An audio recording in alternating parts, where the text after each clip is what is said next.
Ha parcheggiato un vecchio furgone in una stradina sterrata nella zona industriale di Treville. Dentro ha lasciato 20 quintali di rifiuti, ma prima ha pensato bene di ripulire il veicolo. In superficie non era più presente alcuna indicazione utile per poter risalire all'immatricolazione. Ha abraso il telaio e tutti i segni identificativi che riconducessero alla proprietà del mezzo, staccando ovviamente anche le targhe.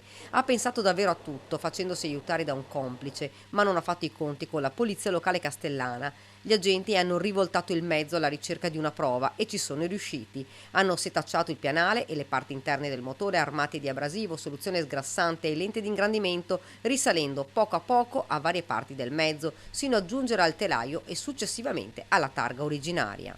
Scoperto così il proprietario del vecchio furgone, un residente dell'Alta Padovana. A suo carico sono stati elevati numerosi verbali amministrativi ed una denuncia a piede libero. L'ecovandolo, che oltre ai rifiuti si era disfatto anche del furgone, pagherà cara la sua bravata. Ha deciso di uscire dalla sua provincia pensando davvero di farla franca. Effettivamente aveva fatto tutto per bene, pensando ogni minimo dettaglio, ma non ha valutato la competenza della polizia locale. Sono davvero numerosi i casi di abbandono dei rifiuti. Nella sola scorsa settimana sono ben 7 le violazioni elevate per sversamento illecito di rifiuti. L'ultima nella giornata di lunedì scorso in via Poisolo, dove di notte sono stati abbandonati 3 sacchi di rifiuti innanzi il portone d'ingresso di un ignaro cittadino. Si tratta di un abbandono che ha già un nome, visto che in uno dei sacchi è stato trovato un braccialetto personale nominativo per prestazione ospedaliera.